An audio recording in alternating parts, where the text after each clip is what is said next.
Tunnel defends heavily down in the last two corners. Oh, Rizzo goes down. He's going to get it done as he's pushed down the inside. And that's pushed Connor wide. And it looks like Danny Webster is just about made it. He's going to make it there. Oh, wow. Dale Braden. Got down the outside there, side by side, a little bit of contact. Ungarn has managed to catch the car. It's going to make it. First time in 3 lines, 3 guys going side by side down into Curvin Grande. This is going to be epic.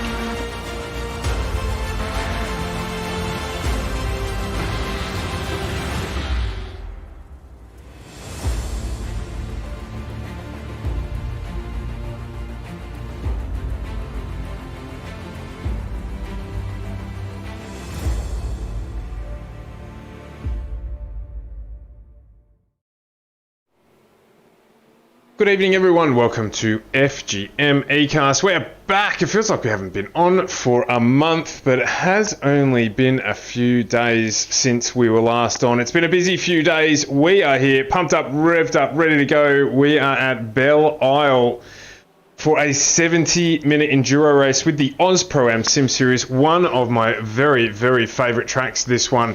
It is a concrete canyon. It is going to be full on. The drivers are going to work their absolute batooties off here tonight to try and keep things on the ground and just keep the cars off the wall as they get around here. We've got another full grid for you, 47 cars in the server, which means it is going to be full on. 20 minutes qualifying coming up your way in just over 50 seconds time, and it is going to be one of those qualifying sessions where, as always with that number of cars on the track position is going to be ever so important. I've left the map up on the screen for you if you are here in the early part of the broadcast, and you can just see this track, how full it is. We've got just on half the cars out on track at the moment, and look at the congestion there.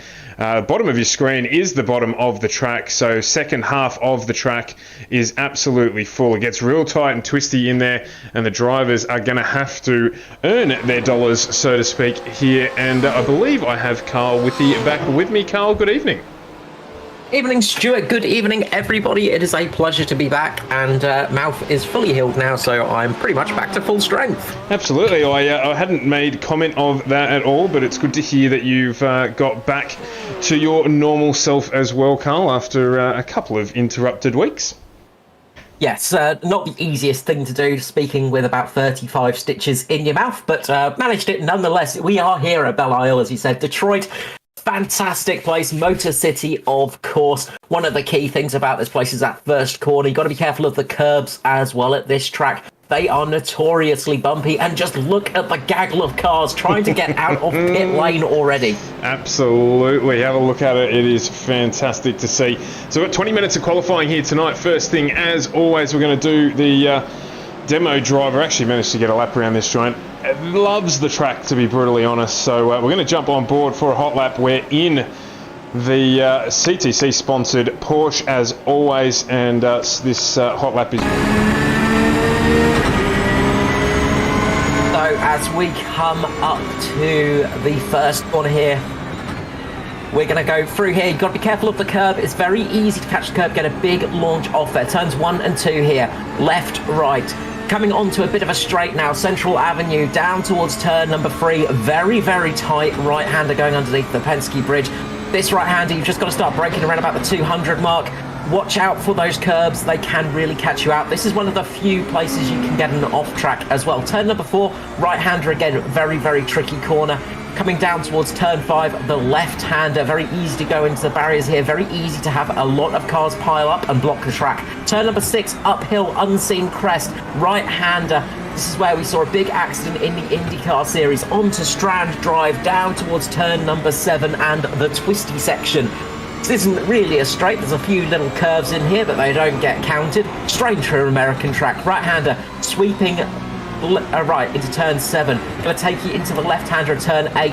which is a bit of a kink. This place is a little bit like Montreal. It's a little bit like the Canadian circuit. Turn 9, another left-hander, sweeping corner, sort of almost a double apex through turn number 10. Turn number 11 is the right-hander, very tight corner. You can see the GT car, the Porsche, just struggling to get round. Up towards turn 12, another fast right-hander into turn 13. As I said, very similar to the Canadian track. You've got barriers very close to you. This place is very fast, very sweeping. Turn number 14 is that, a sweeping fast corner. Pit entry on your right-hand side. Got to be careful of that. Got to be careful of pit exit. And that is a lap of Belle Isle here at Detroit.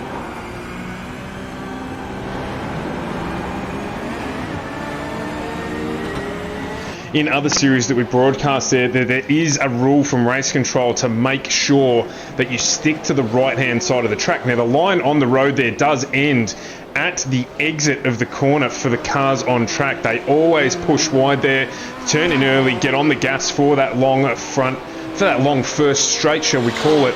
So it's going to be critical there for drivers to have their crew chiefs on their listening ears on, so to speak, so they know what's happening around. We're just here with Daniel Webster. You can just see as he exit there, that is the exit to pit lane. Naturally, the car wants to push wide out towards that wall, and I can tell you that there's going to be carnage there tonight if the drivers aren't paying attention. Yeah, that's it. They'll definitely need to have the old black box up as well, telling them the intermediate between themselves and the cars behind them when they're exiting pit lane, at least. That's a really handy tool. Something you get in iRacing, of course, very useful thing to have, and it will let you know the distance from the car behind you in seconds. So you sort of get an idea if you're safe or not. But it is going to be a crucial part. Finding a little bit of space. People are managing it tonight. It's not been too bad. There are a few getting caught up. Just saw, I think, Jeff Connell just getting caught up a little bit behind another car. But it is going to be a tricky one tonight. It's just getting everything right. You're going to want to get that clean lap in early, because if a car spins off in front of you here, it's going to block the track. Of course, they can just jump straight back to pit lane, but it does take a couple of seconds for that action to happen. It's not an instantaneous thing. So you can get caught up in an accident like that, and it causes cars to slow down. And on such a tight, twisty circuit, that will cost you a couple of tenths of a second to at least a second. Yeah, absolutely. It is one of those places like last week where we just want to make sure that we get through this. It's a 70-minute run tonight, so it is a enduro for us to bring to a close the second of the trimesters that we have here with the Aus Pro-Am Sim Series. So we're heading into the last third of the season 4 already. I can't believe that we're already there, but we are heading in there. I've got Daniel Webster, I should say, on the screen. Just wanted to give him a big shout out. My standout performer so far this season. He is currently doing things in that Porsche, in the race image Porsche, that you wouldn't expect from an amateur, including being up in the top 5 for qualifying last week. So I'm interested to see how he runs here at Belle Isle. It's a slightly different circuit to any track that we've run so far this season. Yeah, it's one of those tracks, when it was originally sort of announced, it was the Monaco of America. They were sort of thinking of it back when it was being switched over for the Grand Prix back in the late 1980s, early 1980s, sorry. But it is a very tight, twisty circuit, and as I said, it does have parallels to the Circuit de Gilles Villeneuve. It's very fast, it is very sweeping, there are some very fast sections to it, and it is just barriers either side of you, so you have got that closeness. There is a little bit of room to race here, but it does quickly close out. Reminds me of a bit of Adelaide as well, of course, the old Adelaide Grand Prix track, and that sort of circuit where you do not have much room for mistake, and there are a couple of corners that do have a little bit of runoff, but there isn't much there. Particularly with the bumps here as well, you can see the track is quite rough. So just speaking of championship standings, to give you a rundown, Pro Class at the moment is Shane Wallace ahead of Jack Boyd and Ross Rizzo as our top 3 drivers. And then it gets really close. We've got Luke Turner, Jack Witter, Scotty Gray and Joshua Fitt all fighting along with Paul Mansell, Adam Funslow and Mitchell Bolton, which rounds out our top 10 in the Pro Class. And as things stand in the amateur, it is Daniel Webster leading with Matty Andrews and Lockie Capel, who of course had that fantastic second place last week in the feature race, followed by Timothy Harris, Chris Sturdy, Tim Harris in the Locked On Lads entry as well. He's popped up in to fourth, Chris Sturdy, Daniel Cheney. We've got Dale Carpenter, Sam Lehman, Glenn Setter-Rydell, and Derek Audie rounding out the top 10 in the amateur class. And I can tell you, the AM class, as it stands at the moment, there's roughly 20 points separating positions 3 through 6, so it is tight at the top there as we head towards the end of this part of the season. So plenty of importance placed on tonight's race, of course, being that 70-minute enduro that we are running. You only get one chance. No reverse top 15 race, which we saw can have a benefit if you effectively muff up race 1. You can get some sort of reprieve into race 2. Doesn't guarantee you the win, of course. So tonight, outright pace drivers are going to have to manage their race. And there was talk, Carl, of a potential single stop strategy. I'm not sure how serious that talk was. However, of course, these cars starting with that restricted fuel before they get into things here tonight. So they'll have to stop early, and a one-stop strategy, that would be my word, some sort of fuel saving that we've not seen before. Yeah, look, it's one of those tracks where if you can get it right, you could save an awful lot of time. Pit lane can cost you a fair bit of time here. It's a sort of relatively long pit lane, and if you can avoid getting in there, it's going to help you quite a lot. Of course, it is a fast sector as well. That turn 14 is a very fast right-hander. The only time you're really losing pace is through turns 1 and 2. Thing is, in pit lane, you lose as much pace through there as well, because there is that very tight chicane, that right left-hander going out of pit lane. So you do lose an awful lot of time here in the pits. So it is a track that less time in pit lane, of course, will help you a lot. And a few people might be thinking, well, if I can maybe fuel save a bit and maybe just go a little bit slower on track, then I might be able to avoid that extra pit stop and could save myself around about 5-10 seconds. Scotty Rankins just jumped into the feed. Hope you're feeling better soon, Scotty, and we'll get you back next week. Just chances of the safety car tonight. I wrote you in there 200%, but I'm just not quite sure yet whether or not we'll see a caution period or not. Of course, we don't have actual safety cars, but we know what Scotty means here. I think there's a very good chance of a pile-up as we see one on screen there.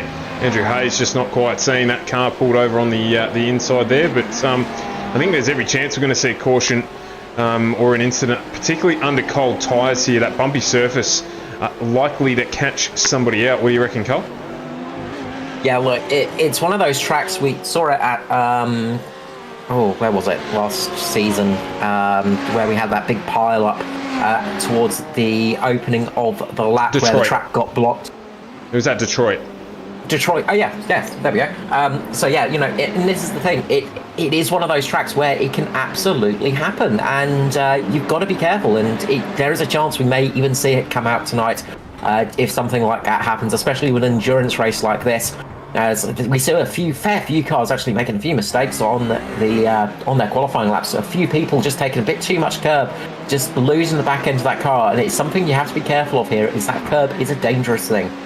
In fact, Scotty jumping in there as well, and quite rightly pointing out there's actually Long Beach. Detroit's on this season, new to iRacing for this season, but it was Long Beach where we saw those big pile-ups at that final hairpin before the lap starts. So in both races, in fact. So yeah, I think we might see a little bit of that tonight. Tim Court's joined us again, cheering on at Tim Harris, the Locked On Lads entry. That is best finish of the season last outing. So we'll see how he fares. Still contesting for the Amateur Championship as well. So that team, the Locked On Lads race team, ever expanding. It is indeed, and of course that podcast Locked On iRacing has a special guest this week, and if you ever want to hear about what happens in the background of the FGM eCast broadcast booth, you can find that out because our own Stuart Brown was in there, so check that one out. Some really interesting stuff to learn there.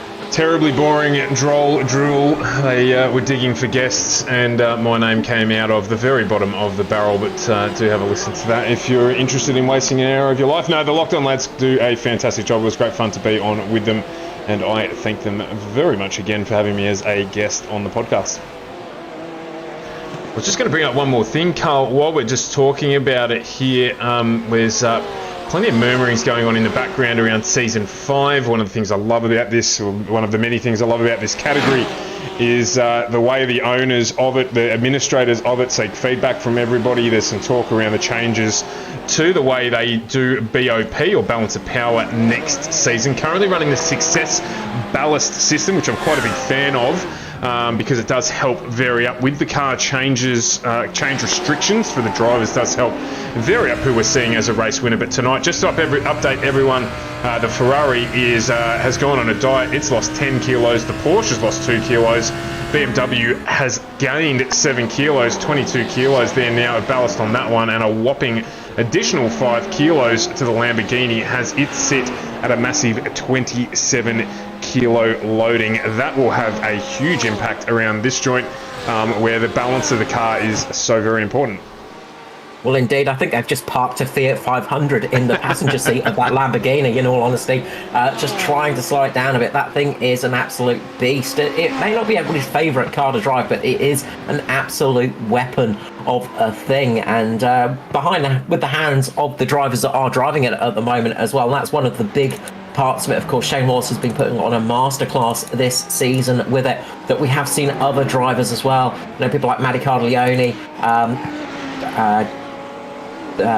Jeff Connell, even he's starting to make a resurgence in that one. And of course, Ross Rizzo, another very strong driver. Lachlan Capel as well in the Lambo. So plenty representing the tractor factory, and doing a great job in doing that as well. But I know Shane's been reasonably vocal in the right kind of way about trying to maybe look at a power restriction instead, so it doesn't quite affect the balance of the car so much.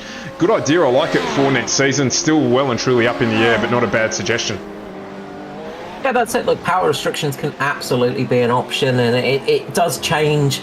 It does change it a little bit, because obviously when you start gaining much more weight on the car, it can really affect it. And we were talking about it last time out with the undulation. You know, when you've got a very bumpy track, when you've got very high, when you've got tracks where there are lots of bumps and dips and things like that, and yumps, it can really affect the car in a negative way. The more weight you've got in the car, the worse it handles on a track like that. So some tracks where it's flatter, not going to see too much effect. I imagine if we go to Laguna Seca, the Lamborghini is going to be an absolute pig, especially through the corkscrew, with that extra bit of weight on board. Yeah. Good point indeed. So we'll see how it affects tyre wear here tonight as well, being the street circuit. So having said all of that, Shane Wallace still currently on provisional pole. We've forgotten in the conversation that there is qualifying going on in the background here. 5.5 minutes to go in this session before things finalise themselves and we get into this 70-minute race. If you are joining us for the first time, you're on FGM Ecast. This is the Aus Pro-Am Sim Series,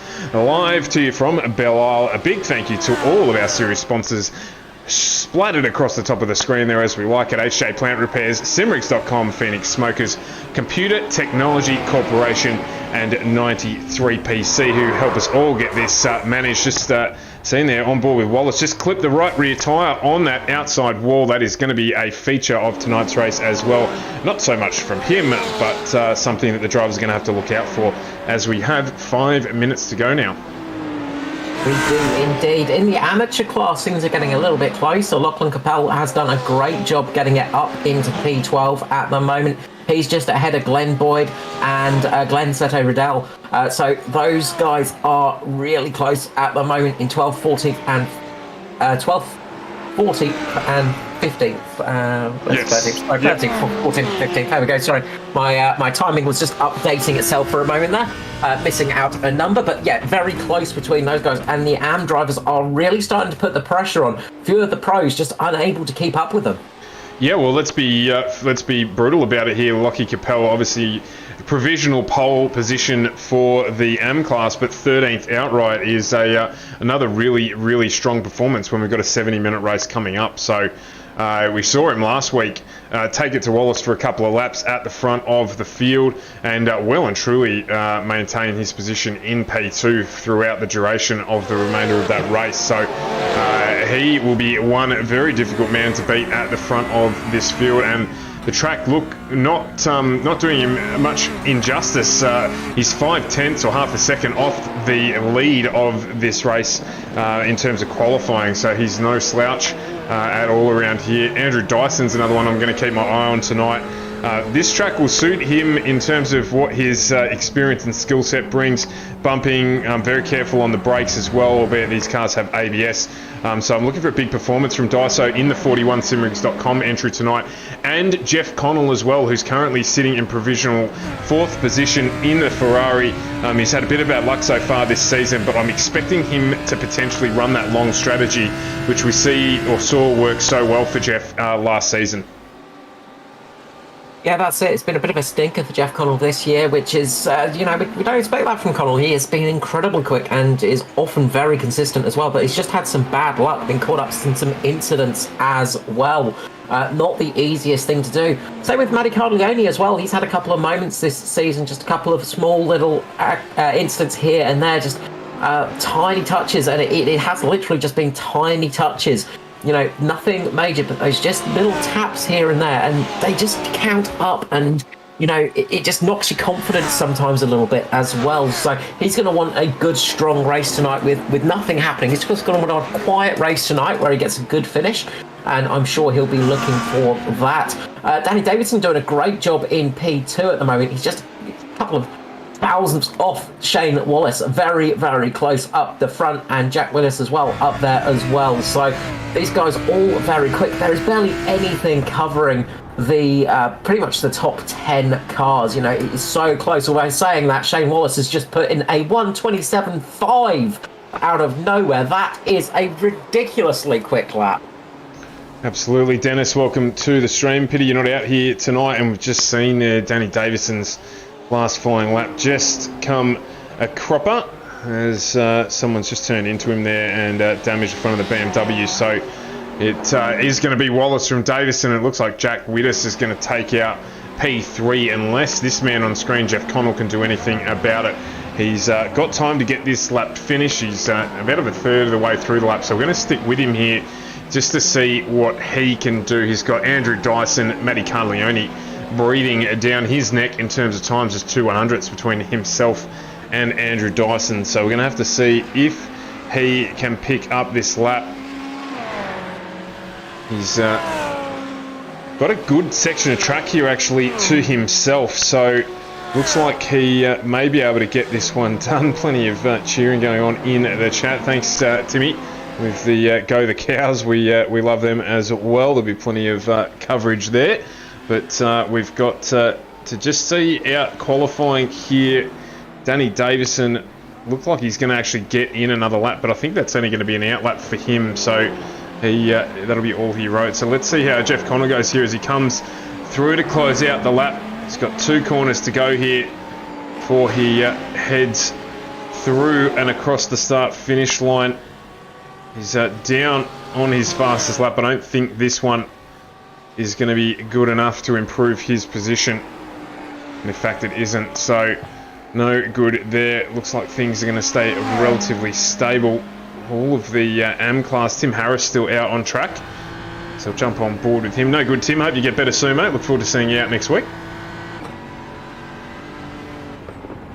The dreaded man flu, not a fun thing to have at this time of year. Never enjoyable and never fun to race with as well. A few cars still out there trying to get that lap in, but it's looking pretty much like that's all she wrote at the moment. Yeah, Danny Davison's pulled out. Connell has pulled out as well. Carlioni's done. Ross Rizzo, he's out. Let's have a look. Actually, he's still out on track. So they must have extended qualifying time here. Normally have a very hard cut, but not so tonight. So can Ross Rizzo pull some surprise in the Trick Esports entry? Love the way this man gets about his business. Nice, clean, hard race up. Probably still the moment of the year so far for me. Him and Shane Wallace going side by side at Road Atlanta in parts of the track where 2 cars generally don't fit. Yeah, that was some fantastic driving, and that's the kind of awareness you need on a track like this. Ross Rizzo doing a great job to jump up to P5 there. Fantastic effort from Rizzo, 27.9 0.86. He has split a hair with Jeff Connell there just to bump him down to P6, so they will start alongside one another on the third row of the grid. Cracking effort there from Ross Rizzo at the death knock. So we're on board now with Brandon Levin, who's currently sitting in 20th in class, to see if he can do anything to improve on his 28.82, which has him in 20th. And yep, just getting caught up a little bit in the old traffic jam in pit lane, and that's another thing to mention around this track as well as pit lane. You got that curved pit lane as well, which can just catch you out a little bit when you're coming in. You've got to really keep over to that right-hand side, because otherwise you're going to make contact. And the beautiful fountain, of course, here at Belle Isle. Who will be taking the dip tonight? We will find out after a nice long endurance race. Absolutely, Scotty, just jumping in at the fountain of knowledge, so to speak. Of course, in iRacing setup, when we have heat races, qualifying is a hard cut at the end of the timer, but in the single race format that we've got tonight, they allow a little bit of liberty. Thanks, Scotty, for letting us know that one. So what we're going to do now is we will bring up on screen our race grid for tonight, round 8 of the Aus Pro-Am Sim Series, live here from Belle Isle. We've got 70 minutes of racing coming your way, and it is a familiar name at the top of the tree. Shane Wallace is in P1 with Danny Davison on the front row next to him. Jack Boyd, Jack Wittes off row 2 with Ross Rizzo and Jeff Connell off row 3. Then it's Andrew Dyson and Matty Cartleone off row 4, followed by Luke Turner and Mitchell Bolton off row 5. Scotty Gray, Mad Cow Racing and Joshua Fitt off row 6. So we flip over the page here to Lockie Capel, our pole sitter for the amateur class, with James Pettigrew next to him on 7. Then it's Paul Mansell and Glenn Boyd on 8, with Jordan Peter and Glenn Seto Rydell on 9. We've then got Tim Harris and Christopher Hen off 10, with Graham Smythe and Daniel Webster off 11, John Merritt and Luke Fitt off 12. As we flick over, it is Aaron Lawler and Maverick Benson off row 13, with Michael Rosenblatt and Dustin Fletcher off 14. Then it's Levin and Audie off 15, with Leach and Cheney off 16. We've got Derek Kind Audie off row... well, I've stuffed myself up there, 16, with Dale Carpenter. Then it's Matty Andrews and Chris Sturdy behind them. And as we flip over to the last page, it is Sparrow and DeLuca, followed by Sam Lehman and Liam Caplice. We've got Jeffrey Wang and Adam Funslow, followed by John Baldwin and Andrew Hayes, Tim Audie, Richard Brookfield, and rounding out the 47 starters for tonight is Oscar Glacert. Absolute full field tonight. Like, it's going to be a tricky one. Turn 3 is going to be the big one for these guys. Turns 1 and 2, yes, it does tighten up a little bit, but there is some runoff room there. You can sometimes make a little bit of a mistake and get away with it. But turn 3, that very tight right-hander at the end of Central Avenue, that is the big one, and that's the one where I think we might see the accident that catches a lot of these drivers out. Yeah, most definitely here. So there's this first lap. Obviously, we're going to have a warm-up. The first lap here is going to be absolutely critical for a number of these drivers. It's going to get pretty hairy in the mid-pack. There will have been plenty spoken about patience. Just working out here. We are going to have a full... Is it the short warm-up lap? Just waiting to see if that Porsche pulls in. It does. So that's going to make it even more hairy because there's no warm-up here whatsoever. We're going to have one corner and the lights will go, and we are off and racing here at Belle Isle. Have a look in the background there. They're already 3 wide. This corner here, very, very dicey on cold tyres. The exit really important through here as things get underway. Who's going to get through cleanly? So far, it looks like everyone. Yeah, everybody doing a great job up there. One thing it does do is it throws out a few people towards the back of the grid because it is quite a long grid. But up into the turn number 3, everybody getting through there. A few people just getting very close to those tyre barriers, but it looks like we're making it through there at a relatively good pace. So I think most of the field has made it through, in fact. Unbelievably, a good run there from everyone so far. So good. Jumping on the chopper here to have a look, just try and get a view of this full field, getting around here for the first time. And you can just see there the snake making its way through up at the front. Things just bunching up there as there's a touch. Is there? There is down in the background there. We've got a car going round. Wasn't Scotty Gray It was Mitchell Bolton, I think. So Mitchell Bolton got caught around. Did. If that was the right one we were watching, but looks like he just got tapped a little bit, just got turned around. Luckily, he got turned back in the right direction, so there actually wasn't a traffic jam. So he sort of got hit again, and then a little bit further back, we had a secondary incident.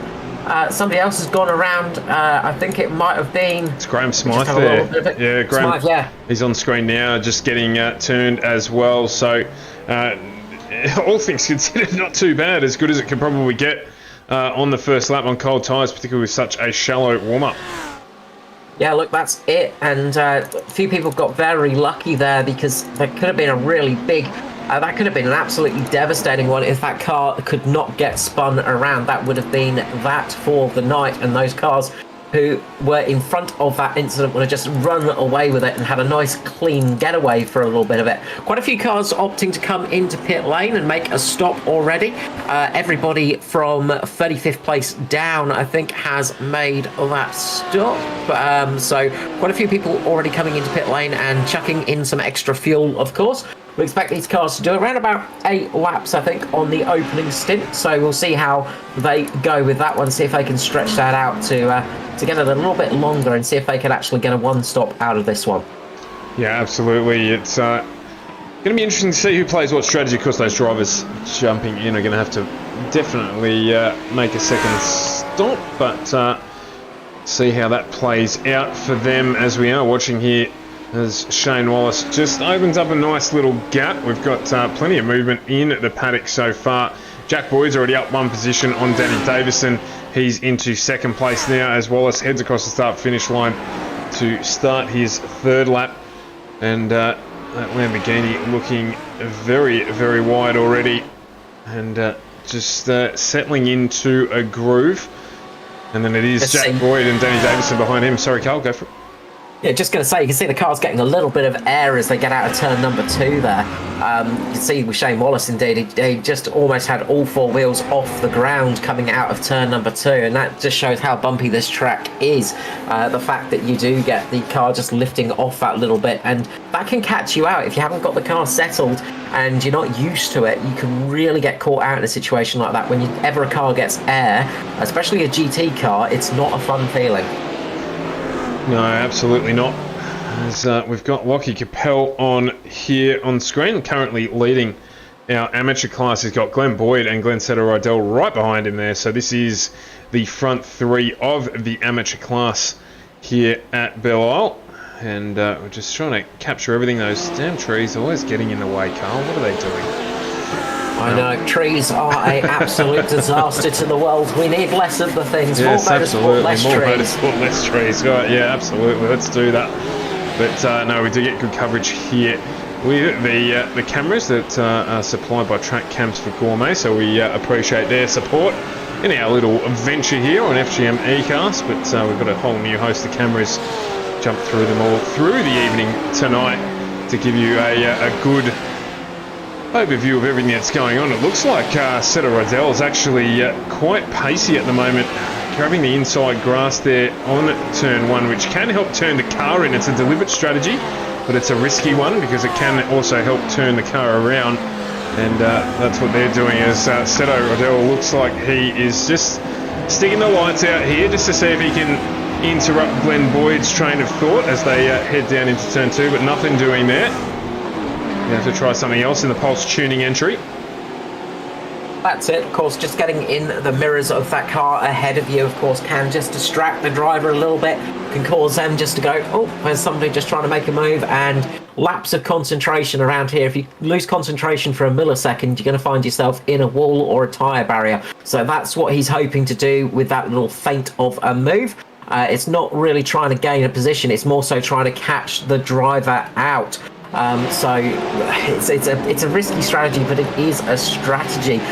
Mitchell Sparrow, meanwhile, down a little bit further back in 37th position, trying to gain some spots. Can't quite actually do it at the moment, but is having a good race down there towards the back of the field.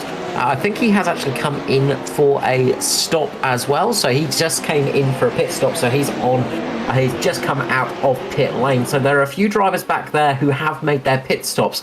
That sort of group of drivers all making their pit stop already. So they're going to take it a little bit longer in this race. They just want to keep trying to catch up to the back of somebody like sort of try and catch somebody out in the pit stops when they finally decide to come in up the front. So, you know, this is where people like Shane Wallace, Jack Boyd and people like that need to actually go fast to try and build a gap so they don't get caught up in that sort of battle pack of cars that have already hit it, because they can cause you to just be held up a little bit.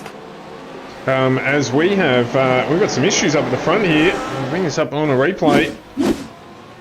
And it's just got notification that Wallace has crashed. That just might mean that he's clipped the wall, and he has. He's given, oh no, he's given the wall a heavy brush there. And he's gone around, so that will force a pit stop for Wallace there. As that car, you can see it wildly crabbing. So he will jump in a pit lane. How far around the track was that when that happened? You can see he's just battling away there. So he's had to do a whole lap. With that, he's going to make it around, but that's unfortunate for Wallace. He's going to have to battle hard to get back up to the front of the field. It looks like he just clipped the wall there, Carl.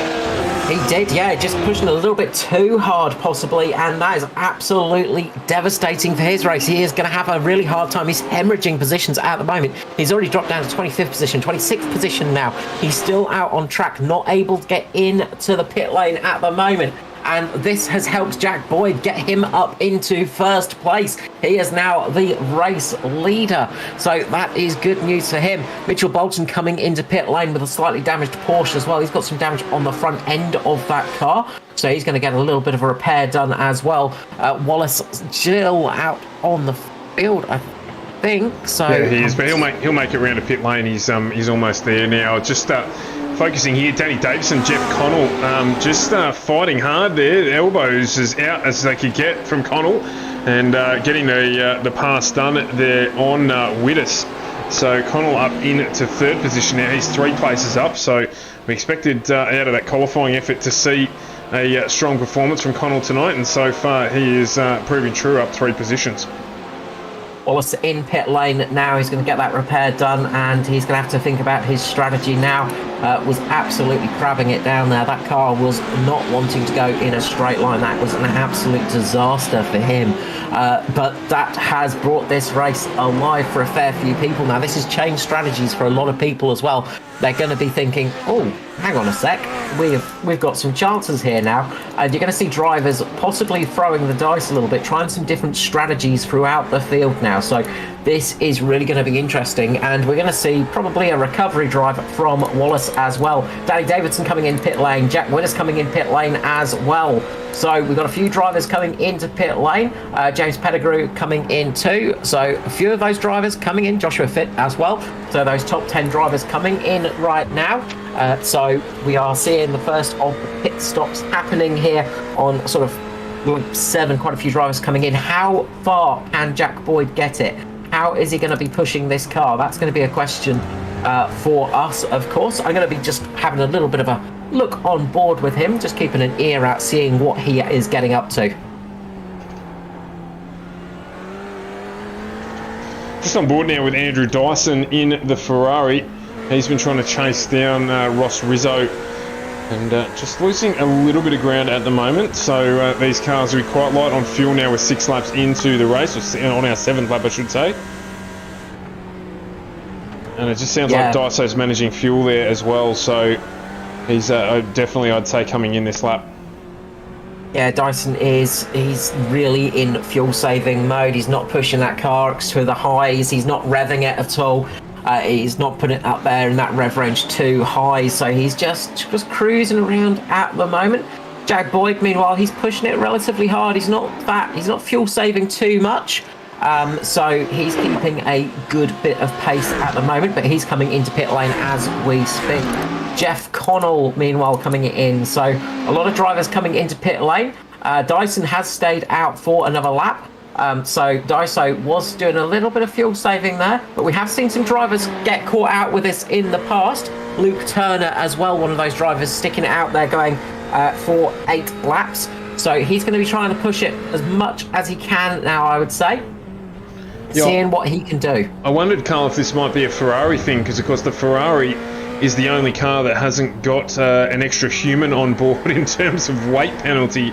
So I wonder if this might just be that little bit of advantage playing out for the Ferrari. Well, we've got a BMW out there as well with Luke Turner, of course. He is out there, not stopped just as of yet. So the big old the big old Beamer is sticking it out there as well, trying the same thing. But as you said, that Ferrari might just have a little bit of an advantage with a little bit less weight on board. And that might just be helping him out as well. And we've seen Daiso in the past take it to the limits with fuel saving. So he is going to be absolutely trying his best to get as much fuel out of that Ferrari as is humanly possible. So he is going to be using up every little bit of fume in that car. And I imagine when he actually comes into pit lane, he'll pretty much be coughing and spluttering as he gets into the pit box. Now, one other thing to note as well, as we will get through and have a look as Daiso stops in. Luke Turner will do the same here. And he does indeed. So the readjusted order now actually has Danny Davison on top. So Danny Davison actually had a much shorter stop in that BMW to allow him to jump Jack Boyd in the pit lane to the tune of just over 2 seconds. So that's going to be needed to be made up at some point during the race, whether that's due to fuel saving or a longer second stop. But at this stage, Danny Davison comes out on top as a consequence of the pit cycle, and it is Jack Boyd and Jeff Connell behind. Stuart just jumped back to Shane Wallace, who is absolutely bullying his way through the field at the moment. John Baldwin just got absolutely bullied past.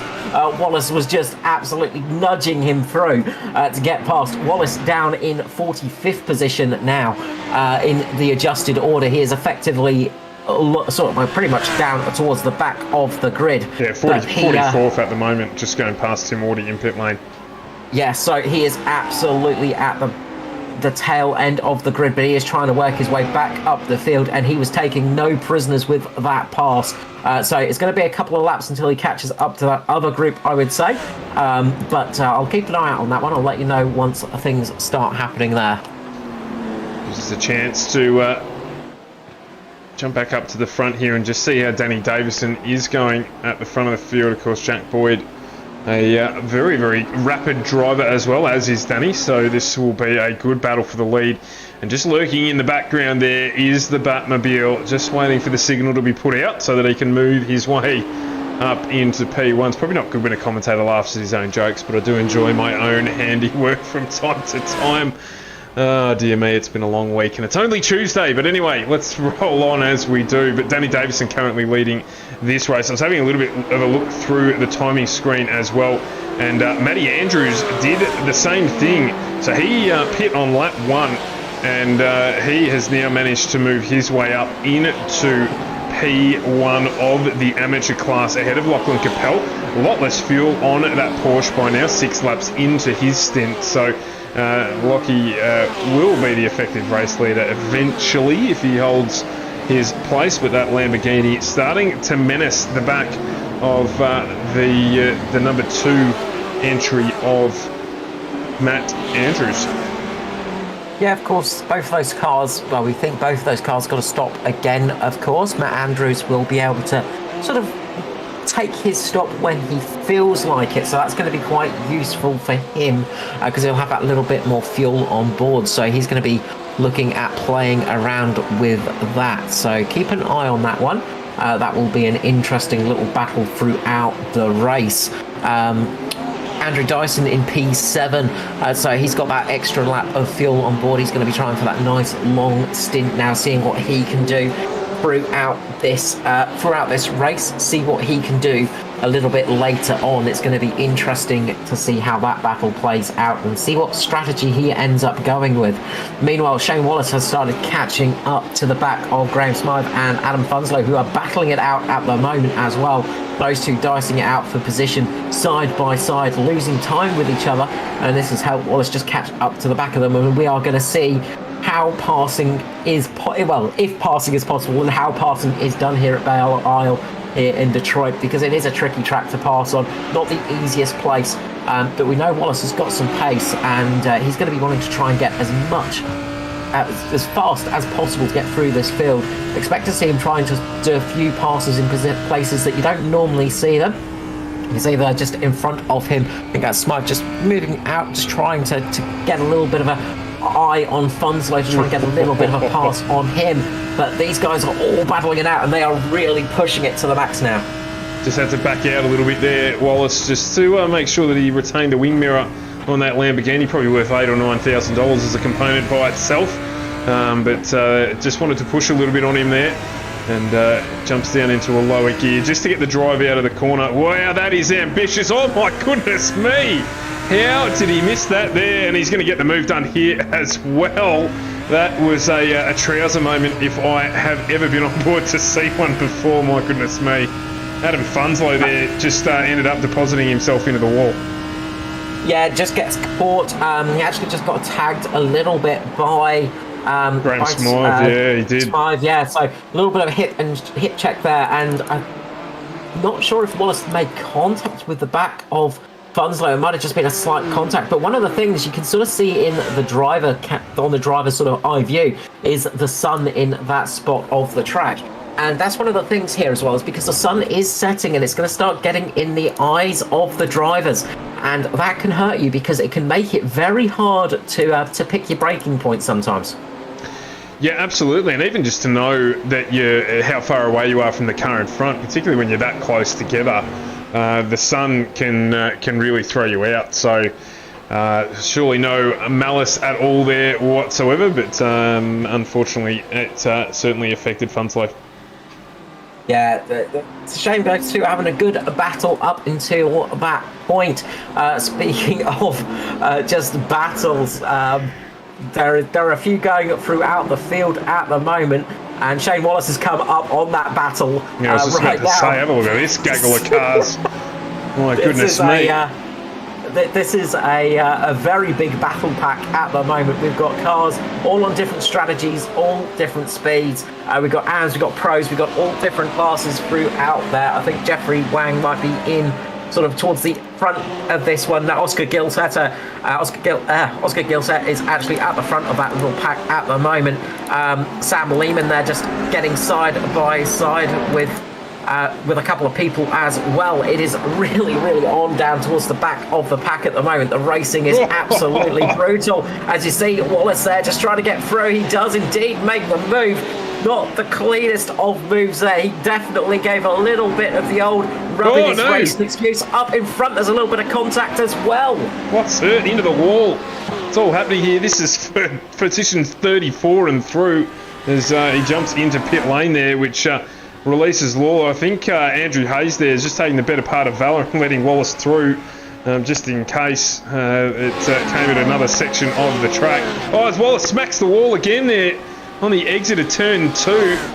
So easy to do there with the bump, and it just pushes the car wide. Not as damaging as last time, so he's still got Aaron Lawler, who we're on board with at the moment, in his vision as that battle continues behind with Hayes, Jeffrey Wang, Chris Sturdy and Graham Smythe. So that's this gaggle in the background here. Andrew Hayes in the AHR Media Racing entry. Fantastic racing throughout the field as ever. I wish we had more cameras available for us because we've got some great battling going on. Up towards the front, we've got Mitchell Bolton, Scott Gray, Joshua Fitt. All three of those drivers are nose to tail in a Porsche. A little bit of a Porsche parade at the moment, trying to chase down Andrew Dyson, who is just behind Manny Cardiglione at the moment, trying to chase down Ross Rizzo, Jack Widdus, Jeff Connell still up there in third position. Second, we have Jack Boyd trying his best to get onto the tail of Danny Davidson. These two are really getting close. The battle for P1 is starting to heat up a little bit. Paul Mansell into pit lane as well. He's decided to come in for a second stop. So a few drivers thinking about that second stop right now. Yeah, most definitely. Michael Rosenblatt, Maverick Benton. This is for P22-23 or 17th and 18th in class. And once again, another train of cars just fighting away here. So Tim Harris in the background, as well as Dustin Fletcher and Daniel Webster. So this one continues to develop. Shane Wallace has moved past Aaron Lawler as well, just in the background. So he's now up to P32 outright, as we're on board with Rosenblatt as he tries to chase down John Merritt, who's just a little bit up the road there in front of him. Yeah, these battles are fantastic. It's great to see throughout the field. And as we say, it's not an easy place to pass. Just going to jump back up. I think we are on the... we want to jump back up towards P9, 10 and 11. Those guys are absolutely nose to tail still in those Porsches. That Porsche parade going on with Joshua Fitz, Scotty Gray and Mitchell Bolton. Those three are starting to catch up to Brendan Levin in just ahead of them as well. So they're starting to catch up to the Lamborghini. So we've got a Porsche parade catching up to a lone Lamborghini at the moment. So this could be some exciting stuff on the track.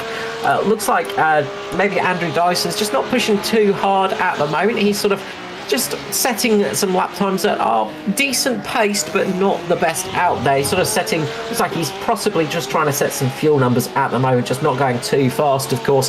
Had that chance to stop a bit later. Fastest car on the track at the moment is Jeff Connell in third. He's starting to try and creep the gap up. Just around about a second, and just about a second from himself to Jack Boyd at the moment. So trying to catch up to Boyd, who is right on the back of Danny Davidson at the moment. So the battle for P1 is definitely going to be getting a bit spicy soon in this race, as they are catching traffic as well. Danny Davidson's caught up in some traffic at the moment, so this could be Jack Boyd's moment to actually get a move done. So jumping up to the lead of the race, we have got a good battle starting to heat up here. Yeah, just sticking on board with Scotty Gray here in the Mount Cow Racing entry, just while you're running us through that, Carl, and it gives you a really, really good idea of just how bumpy this track is. The drivers there struggling with those bumps, and it is very, very difficult, and you can see why with that going on. Just in other developments, I believe Shane Wallace is out of the race.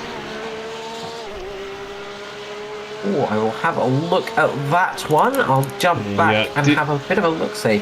Did jump into pit lane, and I believe on the exit of pit lane may have unfortunately ended the race. So that's unfortunate for Shane, but a massive opportunity here then for Jack Boyd to try and consolidate some stuff in the championship as well.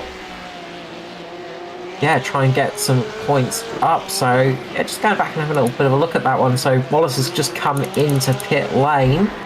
And here it is on screen for you now. So just on the exit, just looks like he's had an issue, possibly a technical issue. So doesn't look like it was anything major. It's just disconnected by the look of it. So he's just had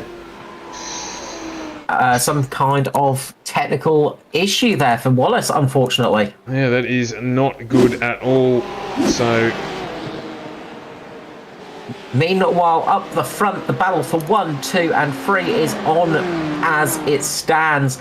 Davidson has got about half a second over Jack Boyd, who has got about a second over Jeff Connell at the moment. Those three are catching each other up. You can see all three of them in the picture, and they have got a few lapped cars in front of them as well. So traffic is going to start coming into effect as this race goes on. Of course, one of the big things about endurance racing is traffic management.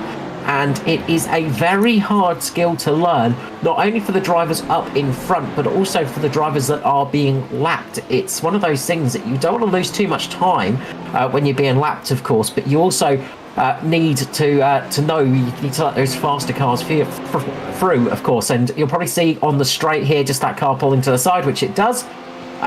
So just gets out of the way there and loses as little time as possible. But it does help Jack Boyd just catch up to the back of Danny Davidson here. You can see those two getting so close at the moment. We've got a BMW 1-2 at the moment. It's been a while since we've been able to say that. And Jeff Connell just behind in the Lamborghini, trying his best to catch up to those Beamers. And I imagine he's going to have a nice time in with that little bit of draft effect you get down the straights here. Especially, there's not many straights here at Belle Isle, but those BMWs will be punching a nice big hole in the air for that Lamborghini behind them. Yeah, absolutely. It's been a good race in terms of passing as well. Sometimes these street circuits can be perceptive to can be unfortunately a race where we don't see too many passes, too much aggressive driving, but not so tonight. No, it's been a good race so far for passing. We've seen a lot of on-track action, which is always good to see.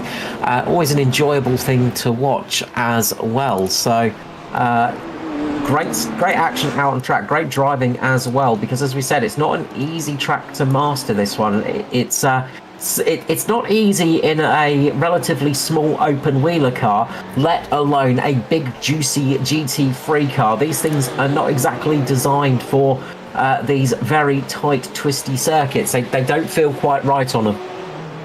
We're starting to see a number of the cars that did come in on lap 1 starting to jump through into pit lane now as well. So Audi Luke Fit, we've got Sam Lehman as well jumped into pit lane. Pit strategy is going to start playing out very shortly, so we'll see what I imagine Danny Davidson's going to be coming in about a lap or two. He's going to be the first of those guys up front to stop. Then we'll see Jack Boyd stay out for maybe 2 or 3 laps, and then Jeff Connell coming in as well. Of course, they could be just one sort of pondering if there's a nice bit of gap behind them. If they can slot into some nice clean air, they could be in with a chance of getting a little bit of a jump of that car in front of them as well. At the moment, Danny Davidson has got that clean air. He's got a nice bit of gap for him at the front. But if you're Jack Boyd or Jeff Connell, you might be thinking about possibly making a pit stop if there's a spot you can slot into, of course. But the big question is if there is a spot you can slot into, because that's not an easy thing to do on such a small track. Only got 3.8 kilometres here, and when you've got 40 odd cars on track, that makes it very hard to find a little bit of space. Yeah, absolutely, and really as well, time-wise, wanting to make sure they can one stop from here to the end. So I'm not entirely sure what those numbers look like for the drivers, but obviously we want to be going as long as we can. So just jump back here to Ross Rizzo, Matty Cartaleone, who are nice and close, still punching around for 5th position and 6th position outright, and doing well in just managing their way through that traffic as well, which has just made its way back to P5 and 6 on track, and doing a good job there of just keeping the battle going and obeying the blue flag where possible, as Danny Davison does jump into pit lane. He does indeed, and again, quite happy with my maths there. That worked out quite well. I did say it would be the next couple of laps. So yeah, we should see Jack Boyd staying out there for maybe about 2-3 more laps, I would say. Jeff Connell as well will probably stick it out there for a reasonably similar time. He might be in 1 lap prior to Jack Boyd though. So Jack Boyd at the moment is looking good. He's got very good clean air in front of him as well. If he can set some good laps here, this could be a real advantage for him. But remember last season, those BMWs started to struggle on their tyres as the race went on, especially on some of those tracks where tyre wear can be a bit of an issue. And I wonder if we're going to see some of that tonight. You can see Jeff Connell absolutely flying up behind Jack Boyd at the moment. Connell has got some seriously good pace. He is setting the fastest lap of the current field at the moment. Not the fastest lap of the race, but he is the fastest car out there lap after lap. So I think he's running a little bit lighter on fuel now, but he's definitely feeling confident on those tyres, where it looks like Jack Boyd is just trying to save a little bit. He's just struggling maybe, or just trying to not push it too hard, just worrying a little bit about where possibly later in this race. We still have 40 minutes remaining, of course, so a long way to go. Yeah, Lamborghini looks good again tonight. I just, with that weight penalty that it's got, I've just struggled to see how it just stays so good. 27 kilos of ballast in that car to try and slow it down. And to be brutally honest, it's just not that quick a car. So it just, for me, it has to come down to the drivers. I mean, relative. Like there's not a massive gulf between it and the other cars on the track. So, you know, with that penalty as well, the guys in it just doing a fantastic job to get their head around a change and run the cars up the front of the field. I imagine a bit of Vorsprung-Durch technique has got involved in that Lamborghini and is helping it out a little bit. Yeah, absolutely so. Absolutely so. So remembering, of course, that it is a fixed setup series this as well. So the drivers run what they brung, so to say. and yeah, just get in and drive the pants off it. So this is the first track this season where, in fact, I don't believe we're running the high downforce. That was last week. So it's probably running the medium downforce setup here this week as well. So, you know, just a really good performance from Connell. He was good in practice and, yeah, doing a good job here. Just grabs a little bit of the curb there, manages to catch the Black Beast. But he's putting some pressure on the back of Jack Boyd now, and nice to see him up the front of the field. Interestingly, Andrew Dyson has come in for his second stop, so he didn't really use that extended pit stop to his advantage. So interesting to see there that he's sort of come in early. So obviously he's had an idea and he's thinking about another strategy here. So just strange to see from Daiso, because we expected to see him going a little bit longer here in this second stop, because he did manage to fuel save on that first stint. But he has come in. He's come out in P15. Well, before everybody else pits, of course. But he, yeah, he's throwing the dice a little bit, trying something a little bit different here. So interesting to see what Dyson's up to. We'll see what happens later in that race. Meanwhile, Jack Boyd has caught up to a whole heap of traffic at the moment, and this is really starting to cost him time. You can see those lights flashing away here. The cars in front of him are racing hard as well, so they're not wanting to get out of his way at the moment, and this is going to cost Jack Boyd an enormous amount of time. You can see he's really pushing it. The car in front of him just gets a little bit loose. I think that was Aaron Lawler there. So Lawler just getting in front of him, and you can see Boyd just trying to push him along at the moment, really muscling his way through in that Beamer, getting frustrated, caught up behind this traffic. I'd be in if I were him. I think that's part of what maybe Andrew Dyson's thinking. Daiso out in no man's land now, just running by himself, and he's well and truly out of all the traffic here. Timothy Hancock, thank you, jumped in and said that it is high downforce this week. I thought I'd read that somewhere, but just wasn't quite too sure, so thanks, Tim. And that yeah, just adds to the deal for the drivers here this week. Jeff Connell has decided to jump in to get out of this traffic. I don't blame him. And if Boyd isn't careful here, if he gets hung up in this group for too long, the pit lane undercut will be performed by Jeff Connell. He'll get it done easily, because there is a huge differential time-wise between what Jack Boyd is capable of in that BMW and what he's currently doing in the traffic now. Last time around, a full second slower than his fastest lap around the track. Yeah, this is really going to help. This is really going to help out Jeff Connell, as well as who else did we see pit just before? Was it? Who else was in that so battle? Jack Widdis jumped in, and interestingly enough, this has moved Andrew Dyson right up behind Widdis and Connell. Yeah, so that's really going to make this one interesting. It's also going to help out Ross Rizzo and Matty Cardione. Those two are catching up to the leader at the moment. They've got some nice clean air at the moment. They're in some nice light cars at the moment, some light Lamborghinis as it stands. So they're going to be catching up. Jack Boyd is going to have lost some time in this traffic, and it's going to have hurt him quite a lot. I think Boyd is going to try and stick it out there and go for as long as possible with this one. I think we'll see Rizzo and Cartleone as well, possibly sticking it out there, although Rizzo just comes in, of course, as I say that. But Cartleone definitely is sticking it out there as well. So I think we're going to see Matty Cartleone doing using his boot full of fuel to his advantage tonight, and see if he can hang it out there just a bit longer than some of the other guys. Jack Boyd just getting side by side with another car there. Just those guys just trying to get through this traffic, which is not easy. It's not a place that it's easy to pass traffic on. A bit like Monaco, of course, you know, where you struggle when you're trying to pass lapped cars, and the lap cars really don't have any good spots to duck out of your way as well. It's really that straight down the strand drive between turns 6 and 7 where you can really get out of somebody's way and not lose too much time. Well, I brought the relative up on screen there just so we could have a quick look at it, and Boyd has now passed the majority of that pack of cars, so he's got a little bit of time until he catches up to the back of Jeffrey Wang and Richard Brookfield and that next battle pack. So that's going to take him a couple of laps to address that 2-second gap that he's got, which means he can cut and run for a little bit here. Might help him get into the pit window that he wanted to run in and actually execute the strategy as it was, without catching himself out of too much time before he's able to execute that.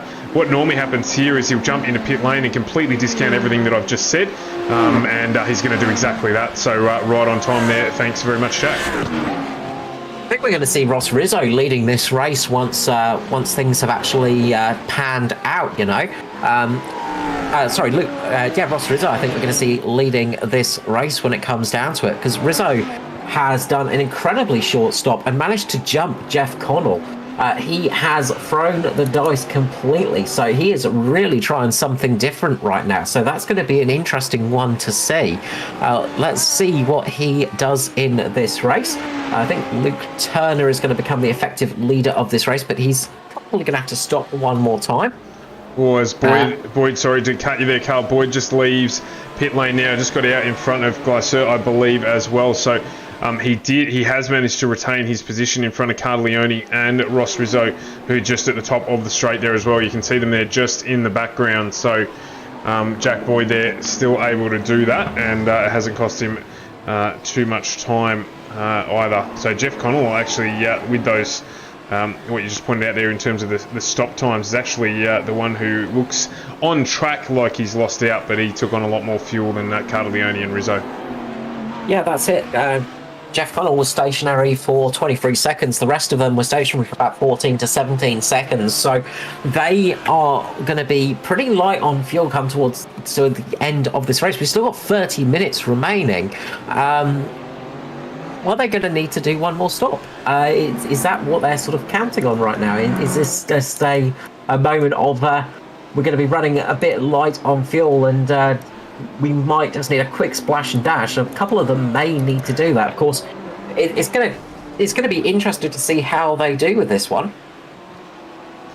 Yeah, I'm not sure whether or not they're going to need to stop, so we'll keep a monitor on what they're doing, their lap times and the like. So well, just Luke Turner at the moment he's out there, and he's stopped once at the moment. He stopped 17 laps ago, so he's done 17 laps on that tank. He was stationary for 18 seconds. Heavily fuel saving. Yeah, heavily fuel saving at the moment.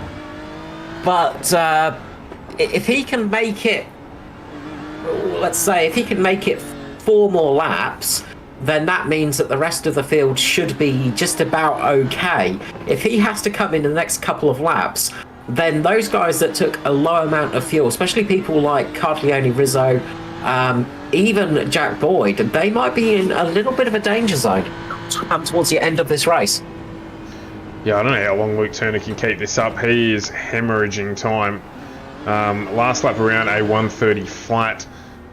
Jeff Connell, Ross Rizzo in the low 29s, mid 28s. So as much as this will help him, it may well hinder him as well. You can just hear he jumps off the throttle very, very early, very ginger, not up to the limiter at all. 400, he's off the throttle there, generally braking at around 150 and flowing the car through this section of the circuit, and it's flat out from here on out. So he's very much got that BMW dial right down. And it sounds more like a 118i at the moment. So he's definitely running to a number. We'll see if it works for him. Yeah, that's it. Just listening to Jack Boyd at the moment, just jumped on board with him, and he's not really pushing that hard. He's not revving the engine too high, and he's just sort of shifting up a gear before he needs to. Rolling the car through the corners a little bit, not pressing the accelerator too hard, so a little bit of fuel saving going on from him as well. And I think that will be the story down the field, other than Jeff Connell. I think Jeff Connell is going for the I am going to use as much fuel as I possibly can strategy, so he's going to be absolutely flooring it and not worrying about fuel, whereas everybody else is going to need to fuel save. And that could be an interesting difference for Connell as this race goes on, because he is catching up to Rizzo and Carleone at the moment. If he's not needing to fuel save, he shouldn't have too much trouble getting past them. Absolutely. I just noticed in the background John Baldwin in the 41st position at the moment, the 135 entry. And I'm not sure, Carl, if you saw it a couple of weeks ago. I think it might have been while you were off. He's running this smart new livery and it was actually put together by Andrew Hayes, of course, another participant in the field. I think it could well be my new favourite livery in the class. Not a massive fan for gold cars, but it reminds me very much of one certain black and gold livery that was made famous by another racing team. Yes, it has that look to it, famously run on Jaguars and Lotus, of course, and some BMWs as well, to be fair. Yeah, the Jim Richards BMW. Yes. So, fantastic looking livery there. Yeah, looks absolutely great. And look, this time of night as well, that beautiful shine to it as well really makes it pop. A very, very pretty looking car there. Caught my attention in the background. Of course, I'm still very partial to a cow livery of Scotty Gray and the Mad Cow Racing team. He's currently in 9th. He's chasing down Joshua Fitt, both drivers having made their stop, and he is just in front. In the background there you can see of Lachlan Capel, who is currently leading the amateur series as well. He's in 9th outright too, so another strong performance from Lachlan Capel tonight. He won't be in amateur class next season, you wouldn't think. No, just want to point your attention to Jack Widdus. He has come in for his 3rd pit stop. So this is interesting to see. Just looking to see if it was short stop created by accident damage, but it doesn't look like it. So he is pretty sure he's not going to make it on fuel. Luke Turner is coming in now. He managed 20 laps on that stint, which tells me that everybody else is going to be struggling. So I think I'm going to hazard a guess and say Jeff Connell might be in with a very good chance if nothing happens to him right now. He may be in with a very good chance towards the end of this race. Oh, he gets so close to a car exiting pit lane there. That was almost the curse of the commentator coming into full effect there next to Graham Smythe there. Those two just making door-to-door contact with the Lamborghinis. So, sorry, Jeff. I will not talk about you again tonight. But yeah, he might be in with a good shout right now of making it on that fuel. I don't think anyone else can. Yeah, we did mention that pit lane exit as being a point of caution for the drivers. Not quite able to see there. Actually, yes, we can. We'll just quickly go back and have a look at what you saw there, Carl. This is Graham Smythe leaving pit lane. You can see he's on the track there. He's got to stay inside that line as he does. But the corner just naturally... Oh, my goodness me! The corner just naturally pushes the car out wide there, and Jeff Connell has all bar a tissue paper between himself and Graham Smythe there. Very, very lucky not to have had contact with one another. That is, yeah, just the sort of luck you need when things haven't quite been going your way of late. Yeah, look, and with his strategy at the moment, I think he's looking good. Jack Boyd has started putting in the fast laps now. He has started putting the pace down in that BMW and is starting to try and build up a bit of a gap. I think he has made a mistake on his strategy and he needs to make a 3rd pit stop. Same with the cars behind him, other than Jeff Connell. I think we're going to see Jack Boyd come into pit lane in the next 5 laps, maybe 10 laps, depending on how much of a gap he can build. But I've got a feeling we're going to see him come in the next 5 to 10 laps. Probably about the next 5 to 10 laps we'll see him looking at coming into pit lane. And could be the same for Matty Carleone and Ross Rizzo. They might try and keep it out there a little bit longer, but they'll probably have to come in with a few laps to go. So this is going to be interesting. Dyson is sitting there relatively pretty in 5th position at the moment. He's just sneaking around at the moment there as well, but he might be struggling on fuel as well. So these guys, they're playing an interesting game, and from what I can see, I don't think anyone's going to be easy on fuel to the end, other than possibly Connell. Yeah, well, even just looking here on the pit stop strategy and the stint length calculator, it's pretty much showing that no one, I don't think, is going to make it to the end. So from where we're at the moment. So let's, yeah, only time will tell. There's going to be some fuel saving have to go on. Dyson, of course, didn't do a full stop last time, or it wasn't a long stop anyway. He pitted a little earlier than we were expecting. and was only stationary in pit lane for 14 seconds. That might not mean a lot to anyone, but a full stop in the Ferrari is around about 18 seconds to full fuel from an almost empty tank. So he didn't need to put in a full stop because he pitted earlier than expected, having run longer in that first stint. So he may be going for the 2 short stops. He's going to have another top up, you'd assume, at the end of this one, probably around about the 1 hour mark, which will give him 10 minutes to run. So if he has to, then yeah, probably a fair number of the cars in the field aren't going to make it either. Yeah, this race is by no means over, and it's just when you're going to pull the pin, when you're going to come in for that stop, because that's going to determine how it's going to go for you. If these guys catch a big heap of traffic, they might think about coming in a little bit earlier than they were hoping for, just to save themselves a little bit of time in traffic management. At the moment, Jack Boyd has got a relatively clean track in front of him. Same with Cartleone, Rizzo, and Jeff Connell as well. Andrew Dyson does indeed have that nice clean track too, so he's going to be able to gain some time possibly. He's got some good space to go as fast as he possibly can.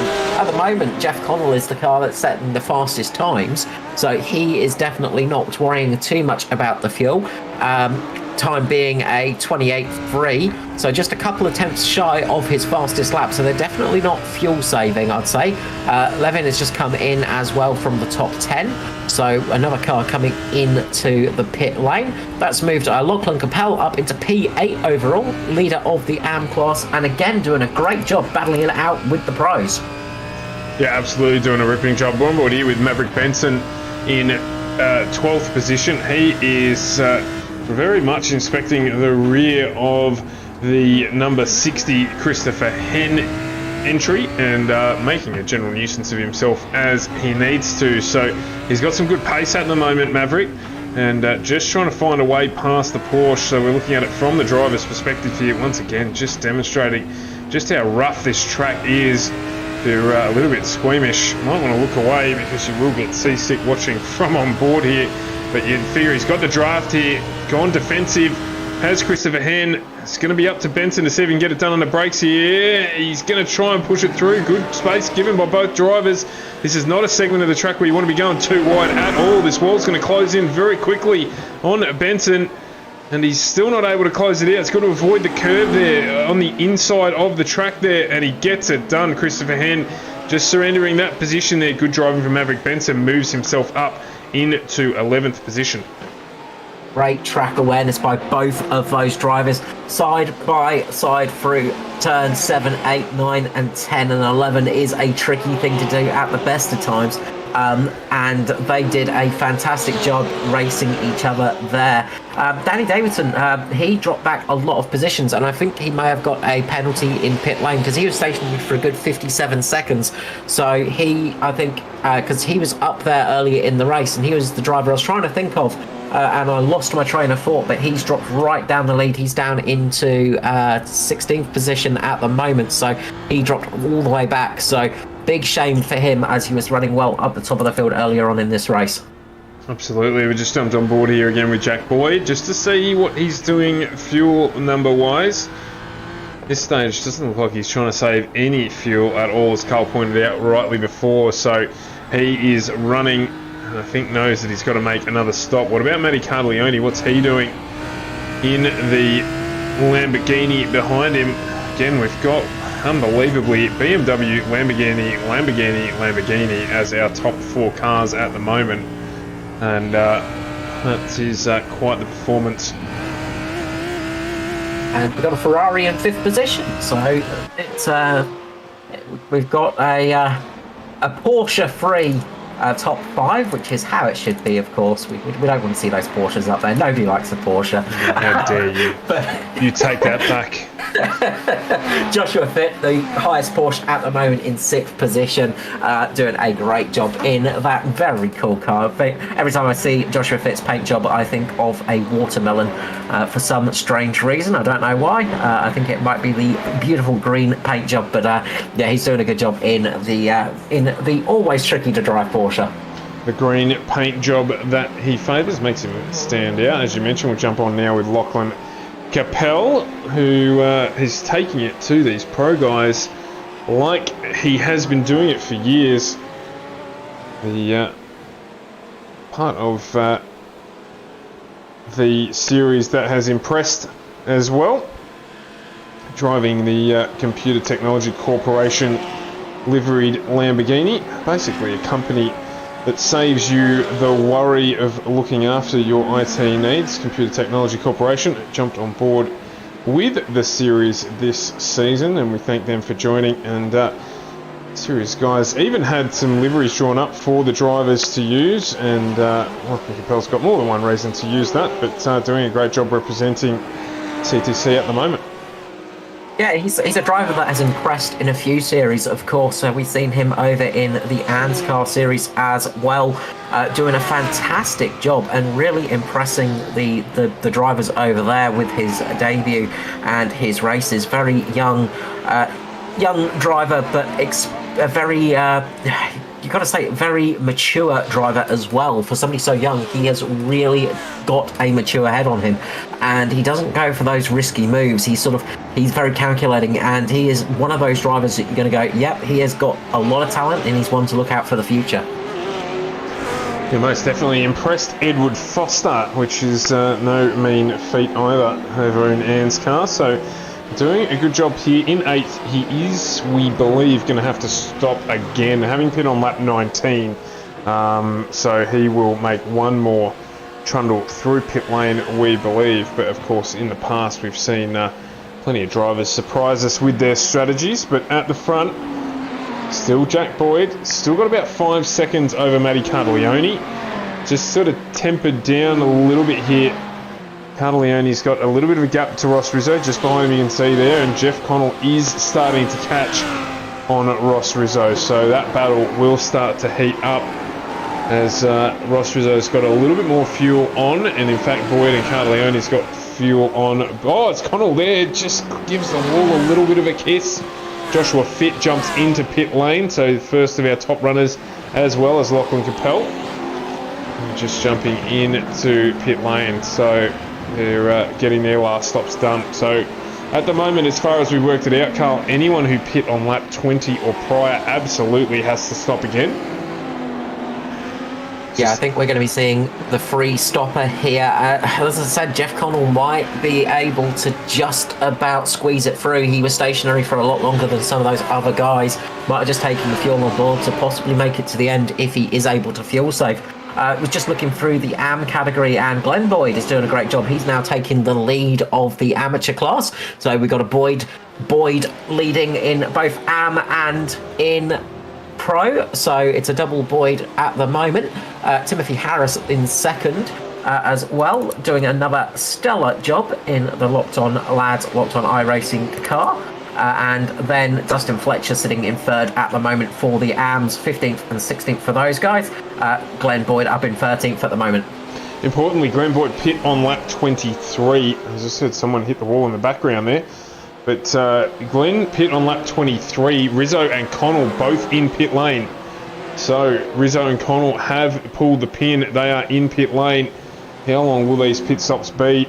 They will be a very, very flash indeed as they come to a halt now. It won't be a long stop whatsoever.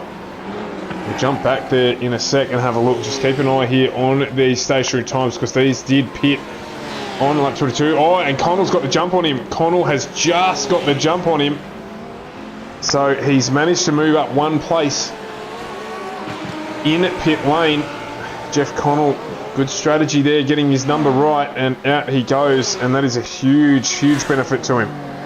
Of course, Connell will have had more fuel on board, so he would have been able to take a shorter stop. So that's going to help him out an enormous amount. Matty Cartaglione getting caught up in a little bit of traffic, and that slowed him down a tiny bit. So he's had a little bit of trouble just getting past some of the traffic, so that's caught him out a little bit. That might cost him a little bit of time. Meanwhile, Jack Boyd up at the front, he's going to be hoping to get through relatively soon, get into pit lane and get into pit lane. I imagine he'll be coming in relatively soon. He's going to try and put in a couple of fast laps just to secure that P1. Andrew Dyson, I think, still out there as well. Matty Caglione has come into pit lane right now.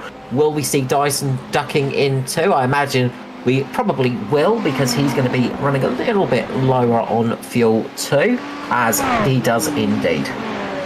Yeah, but that should be a relatively short stop for Dyson, so I'm expecting to see him still pop out well and truly inside the top 10 with the way that he's managed his fuel strategy so far tonight. So I'll just keep an eye on that one as Connell and Rizzo both go past. Matty Caglioni's exiting pit lane, so this is for second on track.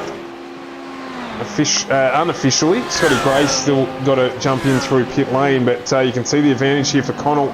He's up and running, and he's got a very heavy Matty Caglioni in front of him, relatively. Caglioni having to take on an extra 2 seconds of fuel, so that's how that gap's closed up.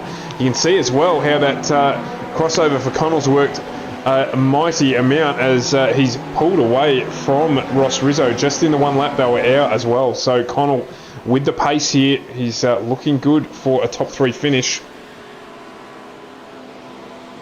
Yeah, this battle is definitely on. But Lambo on Lambo action right here. Connell is really pushing at the moment. He's trying his best to get up there, and he is going to be trying his best to get past, because he knows that this could be for a much higher step on the podium. Meanwhile, Jack Boyd is putting in some good laps out front. He's got some clean air, and he's going to be trying his best to get some clean air and actually take advantage of that chance. Scotty Gray up there as well. He's just come into pit lane now. So he was sitting up there, but he's had to come into pit lane for that extra stop. So that's going to drop him down a few positions now. But the battle is on between Caglioni and Connell at the moment. Can Connell make the move? That's the question. He's got a little bit of gap to make up still. So to bring Andrew Dyson back up into 7th position with Scotty Gray and James Pettigrew jumping into pit lane. I was just saying if Jack Boyd was saving fuel, but not to be the case, so he is still running like he has a reason to. Matty Caglioni fueled to the end, Jeff Connell fueled to the end, Ross Rizzo fueled to the end. So that is absolutely the fight for the lead of this motor race at the moment. Full pit lane transition time, it's going to be around about, I'd say, 30 to 32 seconds for Jack Boyd. He currently has a lead of nearly 34 seconds over Matty Caglioni, so there's every chance if he does have to splash and dash, he will retain the lead of this motor race. Yeah, he's got a good chance of it. The thing he has to watch out for is traffic, and there is a fair amount of traffic he's just starting to get into now. And if he gets caught up too much in this, it could really cost him. So if he loses too much time in this traffic, it could really start costing him. So he's probably going to start thinking about coming into pit lane, possibly this lap if he has to. Just because those two cars up in front look like they're battling pretty hard, and they may cost him a fair bit of time, and that could be the difference between coming out in first place and coming out in third. Absolutely. We're just going to very quickly jump back here to Caglioni and Connell as they head down the straight just to see how that gap's going. Caglioni looks to have settled now in the Lambo after having taken on the fuel, and in fact Connell has dropped back a little into the grasp of Ross Rizzo, so Rizzo may be now smelling blood and that potentially having a look if he manages to catch up onto the back of Jeff Connell. Yeah, it's Connell was having a big bad lap there, just losing a fair bit of time, about a second in lap time. So he's just struggling with that one. So obviously just having a bit of a poor lap for himself, which is not what you want. Jack Boyd has come into pit lane, so he is currently in the pit lane now. We'll see how this one goes. Just needs a nice clean pit stop. Make sure he hit marks right here, and make sure everything goes nice and smooth in this pit stop. Just chuck a little bit of fuel in. He won't be stationary for very long. He'll be pulling out any second now, I would say, unless he's got a penalty, and he does. And this is going to be the battle now. How close will Cardleone be? Cardleone's just coming past pit entry. So Boyd is going to come out in the lead of this race. He has got a nice gap in front of him. 28 seconds stationary. Sorry, 28 seconds in pit lane. That was perfect for him. 8.8 seconds of stationary time as well. That worked out perfectly for Jack Boyd. Yeah, absolutely. Great strategy execution there for Jack Boyd. And that's worked out as well as he could have hoped. He's now got the run to the finish. He's I'm just going to quickly have a look here. And he's got a bit of a gap in front of him. Or is it 2 seconds or so? So he's got a couple in front with Wang and Leach. And he's got a good gap up to DeLuca. So he may be able to see this one out. Just managing the gap, he's got 9.5 seconds over Matty Cardleone. So he doesn't have to burn the house down here to get this one through to the end. And certainly a race just to manage here. Doesn't want to get caught up in anyone else's incident and get through to the end of the race. The biggest battle on track at the moment is in the amateur class. Dustin Fletcher, he is trying for that two-stop strategy at the moment. Lachlan Capel, he has made his final stop. He is absolutely charging up to the back of Fletcher right now. We have got the 212 and the 18 on track. Porsche versus Lamborghini at the moment, and this battle is going to be very, very fun. I think Fletcher probably having to do a bit of fuel saving, so he's probably not going to be able to defend too much against Capel. It's just going to be where he actually does defend it here. You know, obviously, if you can get some good speed off the corner down the straight, you're going to be able to defend a little bit here. If you can save in the corners, it's just going to hold Lachlan up a little bit. So this is the battle for the amateur lead, and it's a battle for P10 in the overall race, and I think Fletcher is actually going to have to come in. So Fletcher can't make it on fuel. Capel is going to get through and get back into the lead of the amateur class.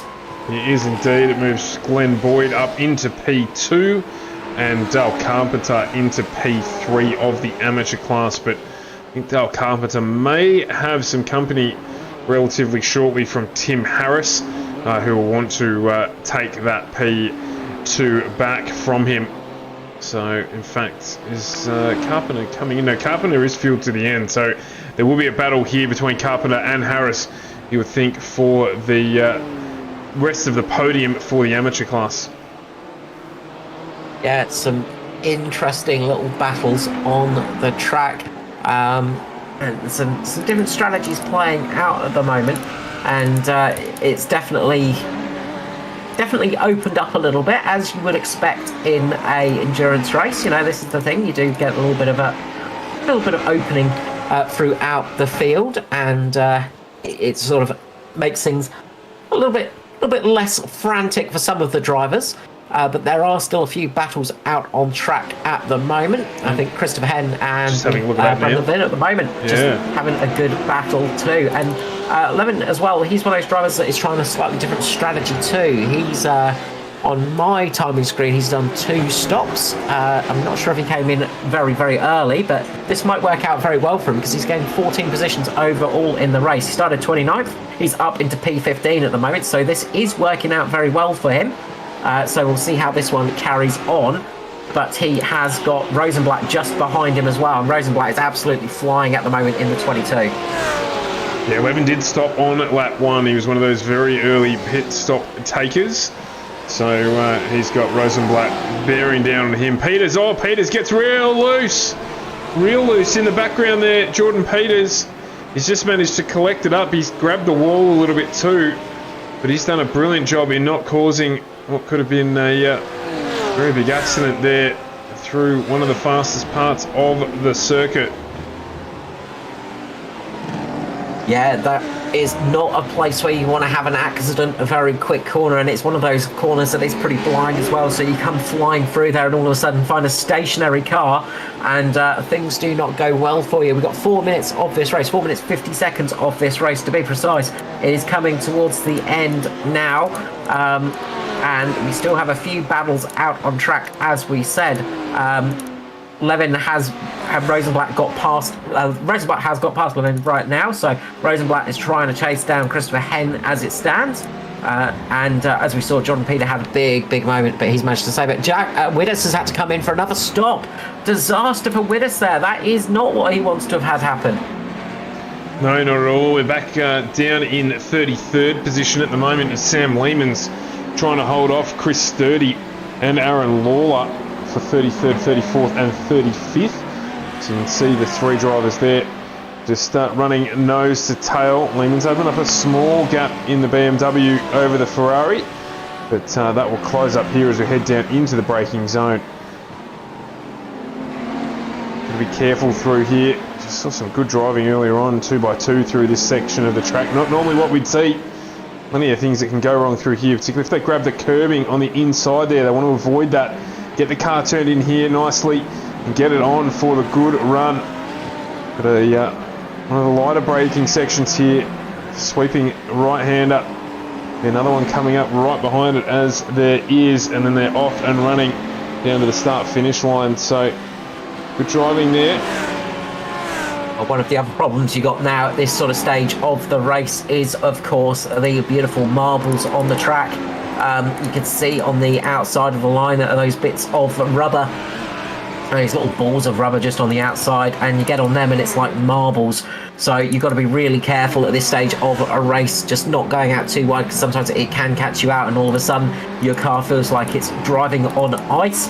You can't do much to turn it and it ends up going into a wall. And of course we've got Matty Cartaglione, who's now caught up on the back of this battle that we were just covering with Lehman, Sturdy and Lawler. So he's going to want to get through relatively quickly. Otherwise, he might find Ross Rizzo, as there was some damage there. Just heard in the background, didn't see who that was. But he's going to want to get through pretty quickly so that he doesn't end up with a hard-charging Jeff Connell on the back of his car. Back there, is that a change for position there? No, Connell's still just under pressure a little bit here from Ross Rizzo. Yeah, Rizzo is really trying to get onto that third step of the podium at the moment, and all that traffic in front of Connell at the moment is not what he wants to see. If he can clear it, it's going to help him out an enormous amount, but if he can't, it's going to be very problematic. Matty Cartaglione has got a car between himself and Connell at the moment, and he's going to be trying to get more than a single car there, but this is where things can happen. We've only got a minute and 40 odd seconds left. That's about 2 laps of this race now, so we are getting towards the very end of this race. Rizzo is going to be hoping that those lapped cars just cause Connell to get held up for a couple of milliseconds so he can get a big decent run right here. Cartaglione is just going to be hoping that nothing happens in front of him as well, as he almost gets caught there by Sam Lehman, I think it is. Sam Lehman just having just out-braking himself a little bit, and that just caused a little bit of a check-up there. And you can see right there, Connell just getting into the back of somebody there, getting into the back of Lawler there. So these guys are really running close. This is such dicey action right now. Yeah, particularly this is the penultimate lap. We will have one more lap here at Belle Isle before things conclude. So this is the worst time for these guys to be trying to snake their way through the traffic. You can see that it has definitely helped Ross Rizzo close right up on the back of Jeff Connell. But of course, anything that Connell has to do, Rizzo has to do as well. There's nowhere for this lap traffic to get out of the way other than here. They could have pulled off to the inside there, but sometimes the unexpected move is what actually catches these other drivers out. They prefer them to hold the racing line. The gap's open up a little bit now, and Rizzo's right on the back of Connell as Boyd has started the final lap of this race. Is there anything at all? You can see the white flag being waved there. Is there anything at all that Ross Rizzo can do here to try and make the pass on Jeff Connell? Cartaglione set off in the distance. He's got beyond that lap traffic in front of him. And this is the battle for P3, my apologies. Yeah, this is a really big battle, and you see that one of the Ferraris just getting out the way for Connell, and it actually just cost Ross Rizzo a little bit of time because just the way the exit of the corner works. Rizzo had to take a slightly longer line through that section, so Rizzo getting caught out a little bit. The lap car doing a nice job of getting out the way, but it just affects Rizzo that tiny little bit, and that's the problem you have in those sections. Meanwhile, Jack Boyd is just going through turn 9, 10 and 11. getting towards the end of the lap at the moment. A fantastic job by Jack Boyd tonight, keeping that car out in front and coming up towards the final sections of the race. He is going to be coming around the final corners very shortly, and he's going to be seeing that checkered flag. I'm sure he's going to be happy to see that one come out and take a well-deserved win here tonight at Belle Isle. Yeah, well done to Jack Boyd. Matty Carter-Leone is going to cross the line in second, jumping back to Connell and Rizzo to see if there was anything that could be done there. I don't think that there is going to be able to be. That gap's just widened ever so much. It's going to be Connell who comes home in third place. He'll be absolutely pumped to have done that as well. We'll jump back a little bit further. Lachlan Capel, leader of the amateur class. He's going to take back-to-back race victories for the first time this season in the amateur category in the number 18 CTC sponsored entry. And he will head across the start-finish line now, and he will be one happy man. That will help him out with his championship ambitions. Dustin Fletcher. Dustin Fletcher. Having doing a great job. Jumped into that pit stop, he's managed to get himself back up, and well, he did miss this as well. Timothy Harris up into third, so he managed to get the move done on Derek Orty. Yeah, great job from Dustin Fletcher, 28th to 19th there. So he's done a really good job in that race of gaining positions. Slightly different strategy there, and it worked out perfectly for him. Timothy Harris, nice run there. Another top 3 finish for himself. So another podium for him in the amateur class. I'm sure he's going to be super happy about that one. Lachlan Capel finishing in P9 overall as well. So again, an incredibly strong night for Capel. Just really, really good driving, and he is definitely a rising star in the series. Absolutely, just doing some celebrations here as well. Let's see what Jack Boyd's up to. I think he might be doing some of the same victory dance in the Boyd Racing BMW. Maybe he's just oh, he actually has some fuel left, so he can actually have some fun. It's very rare that we see cars with fuel left at the end of the race, so enjoying a little bit of a burnout here, using those tyres up as much as he can right now. I think the issue there might be the traction control and what have you. Well, generally, on a track like this, you generally want to have the ability to quickly turn that off, because if you ever get caught down the escape roads here, you need to turn that traction control off quick as possible so you can actually flick spin your way out, because it's one of those tracks where the old flick spin is a necessity. Yeah, absolutely. So we'll have a quick look here. It's put up the team results, but we'll jump back into the right results. And it was Jack Boyd from Matty Carter-Leone and Jeff Connell as the top 3 drivers here tonight for the Aus Pro-Am Sim Series at Belle Isle, followed by a very hard-charging Ross Rizzo at the end there. Luke Turner, Andrew Dyson, Joshua Fitt and Scotty Gray, with Lachlan Capel and Jack Widdis rounding out our top 10. Of course, Lachlan Capel in 9th position, the race winner for the amateur series.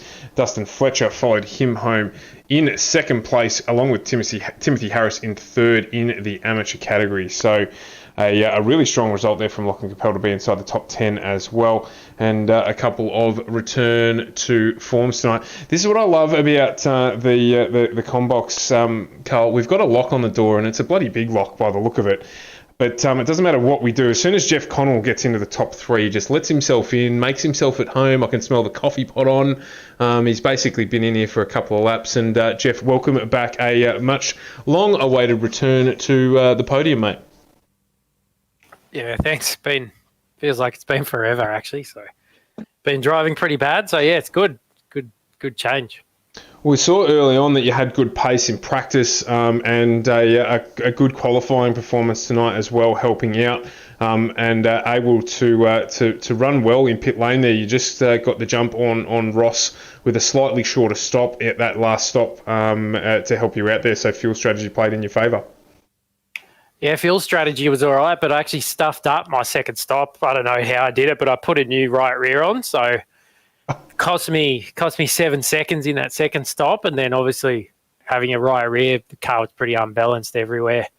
So pretty bad in the pits actually, but yeah, having a new right rear probably helped me off turn 2 to get a good run down that straight. But yeah, everywhere else it sort of killed me. So yeah, I stuffed up in the pits. So yeah, even given that, I was happy to get third. And either way, I don't think I would have beat Jack. He beat me by about 11 seconds, and that mistake only cost me about 7 seconds. So I think he would have had me today anyway. Yeah, well, we saw, we spoke about in the pre-game that the exit of pit lane was going to be a place where we were expecting to see some fireworks.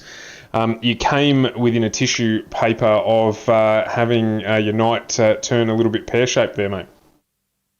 Yeah, I don't know what the go was. Those amateur lap cars tonight were racing is pretty hard. So, yeah, I just committed to the corner thinking he'd just lift a bit and let us go, but he didn't. So, yeah, I don't know. Well, it was what very exciting to watch, mate. We were on board with you when it happened, so you'll be able to watch back and work that one out. But no, it was a very good race from you, and as I said, a welcome return into the booth for the Batmobile. Thanks, mate. Yeah, it was a good race. So it's good fun at the end. Those lap cars really threw us better in the work. So I actually trying to slow Ross up in the middle of the corner just to give me a bit of a gap in front in case one of them made a mistake. So, yeah, it was good driving by him not to take me out because I was nearly stopping him in some of those tight corners where it was single file. So, yeah, it was a fun finish. Fantastic, mate. And as always, just the usual shout out to those who support you. Yeah, just the guys that run the series. They're still doing an awesome job. It's a lot of commitment to run something like this. So thanks to them. Thanks to you guys for the good broadcast. And, yeah, look forward to next week. I've never driven one of those radicals before, so who knows what will happen. It's going to be wild and good fun. Jeff Connell, third place tonight in the series. A congratulations to you. Before we move on to Matty Carleone, another welcome return into the Combox. Matty, congratulations on a solid drive tonight into P2. Yeah, thanks, Stu and Cole. It's been a while, so it's nice to get a podium. Race was hectic. Cars everywhere. I haven't really seen how the start went, but it kind of looked pretty clean by reasonably clean for everyone first few corners, which is a lot of cars trying to get through that 1 and 2 complex, and then almost single file through 3, 4, 5, and so yeah, that's pretty awesome. But I sort of just got found a spot on track and did my absolute best to keep some pace, but also try and save as much as I could as well. I knew.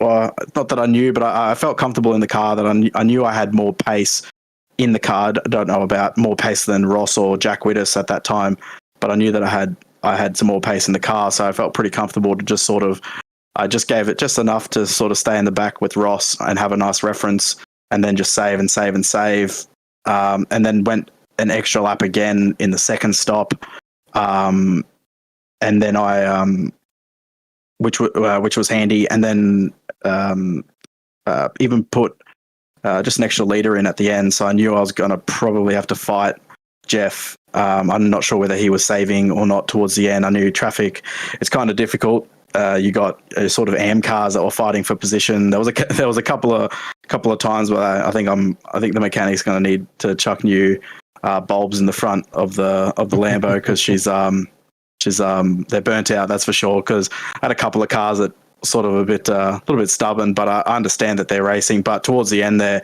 that battle with myself, Jeff, and Ross, we were caught up. But there was probably 4 or 5 AM cars that were racing each other for position. So it's kind of hard. You're trying to slot your way through, but you're also you don't want to at the same time. If they let you pass, that they're going to get gapped by the group that they're in. So that was really hard. But I knew that I had an extra leader to just to go guns blazing at the end. And yeah, really stoked to come away with a podium. The caliber of racing this season has been incredible. So really surprised to be on the podium, and kept it clean and consistent tonight, and that netted me P2, which was nice.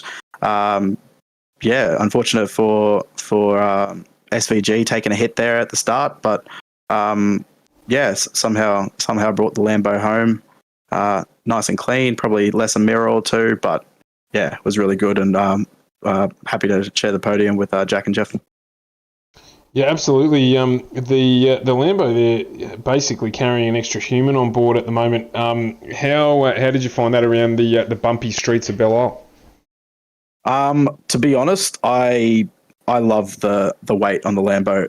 For me, I've enjoyed driving it a lot more since it's since it's taken some ballast on, which probably some people don't enjoy. I know that Shane finds it a little more unpredictable. I think based on race one last week. But I don't know. I do find myself having to play around with the biases a little bit more, especially now on a full fuel load, which has been helping settle the car down a little bit. But honestly, I'm enjoying driving a bit more. The bumps, though, the place where it was really bad was on the right-hand side wall on the back straight, as you're sort of hugging it to sort of straight line that little kink in the back straight. And that's where I was really, really feeling it in my hands. My hands are pretty sore now. But yeah, other than that, the Lambo rode the bumps pretty well. Oh, mate, it's good to see you back in the combox after a rough couple of weeks. And as usual, just the big shout out to all those who support you, please. Yeah, Simrig's been awesome, and 93 PC as well. But biggest shout out to the series sponsors, which again would be CTC Corp, which is awesome that they've come on board this year or this season, and then Simrigs again, Phoenix Smokers, which I can't wait to get my hand on one of those. Got a new, recently moved into a place, so look forward to getting a smoker, chucking it out in the back. HJ Plant Repairs has been with us for all 4 seasons now, which is awesome. Hayden's an absolute legend. 93 PC, and you guys for doing an awesome job week in, week out, and all the effort. Absolutely. And all the competitors as well. It's been really awesome driving with all of them, and again, thanks to Jeff and Jack. Absolutely, they echo the sentiment. So, Matty Catallioni, P2 tonight. Well done, congratulations as we move on to Jack Boyd. Jack taking the biggies home tonight. Mate, we knew you had to make another stop there at the end. We did the numbers and saw at the end pretty safe for you to just run through pit lane and take away the win. Yeah, thanks, mate. It was pretty good race. Unfortunately, I think Shane had a little mishap, not too sure what happened, didn't really see. But unlike him, he was definitely class of the field until that point. So from there I just run my own race, basically saved as much fuel as I could to the last stop. And I think I probably had 1 or 2 laps over the car behind me. So it was pretty comfortable in the end. We were concerned for your safety a little bit earlier in the race there. Jeff Connell was on his way through, and we were sort of having a look at how it might fare out for you with the traffic that you got heavily ingested into. Jeff jumped into pit lane, and you had to use the H7s just as much as you could to try and make your way through the traffic tonight. Traffic was pretty crazy tonight. Not much you can do, though. It's basically 1-lane street circuit, so it is what it is. I was thinking about letting him go before he pulled into the pits, because if I got caught up or had to pit early, basically all my fuel advantage was gone. So it worked out in the end, and I think the lap cars did the best they could. Yeah, I think that's right. I think the lap traffic did a good job tonight as well, just to keep things as fair as they could. Of course, this might change things for the BMW. How have you found the ballast adjustments that have been going into that car? The beam has been pretty balanced, actually. I haven't really had any main complaints or anything against the weight that's being added. Probably just the fuel burn's a little high, but we managed to keep that under control tonight, so that's okay. And hopefully the ballast isn't too much for next week. I was going to say, with the way the results are going at the moment, mate, the Lamborghini is going to have a small house bolted onto the side of it for next week, or actually in a fortnight's time, as we've got one of our wildcard events next week. And the Ferrari will have an extra motor installed in the front of it because it hasn't cracked it for a win yet. So it'll be an interesting challenge in a couple of weeks' time when we get back into these GT3s. An interesting one to see how that plays out. But of course, until then, just a rundown of your thanks, please, Jack. Yeah, just a quick thanks to all the organisers and, of course, you guys putting on a great stream. I'll definitely probably go watch that tonight, I reckon. Thanks, guys. Yeah, definitely have a look through that if you can. And Carl, that wraps up probably the race I was looking forward to the most out of the entire season. So it's all downhill from here for me, but certainly not downhill for the series by any stretch of the imagination. I'm not sure that I've seen another series come to this track and run a race where effectively there were no incidents. Yeah, look, I've got to say, I'm shocked that we did not get a safety car or a bigger accident, in all honesty. Not because of the lack of skill of the drivers, just because it is such a tricky circuit, and it's a circuit where a small mistake can easily have the whole field backed up. We saw that accident early on, can't remember who it was, but he got tagged and then tagged again into the right direction. And I think if he didn't get tagged back into the right direction, we would have seen the whole track blocked, and I think we would have seen that big accident happen. So we almost had it, but luckily it didn't properly happen, which is great to see, and it just shows the level of skill of these drivers for a full endurance round here at Belle Isle to not have a massive accident. Fantastic job from everybody. Yeah, absolutely. Couldn't echo the sentiments more. So Jack Boyd taking out the win there with Matty Carleone in second, Jeff Connell in third, and in the amateur class it was Lachlan Capel again for the second week running, taking out the race victory with Dustin Fletcher and Timothy Harris in second and third. So a cracking race overall, but that does wrap it up for us. We've actually got a very, very short week here on FGM eCast.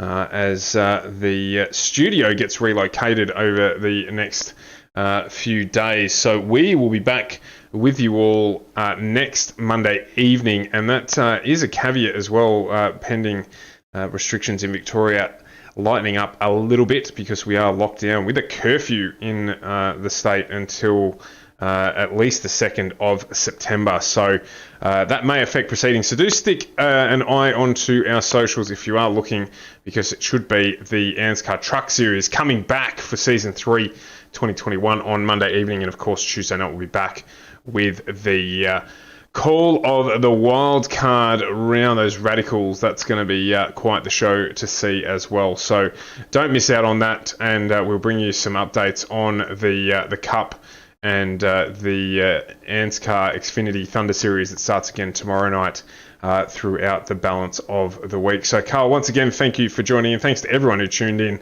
in the comment section, and we will see you again at the very latest next Tuesday on FGM eCast, your e-place for pace. Thanks for joining us, and enjoy the balance of your week.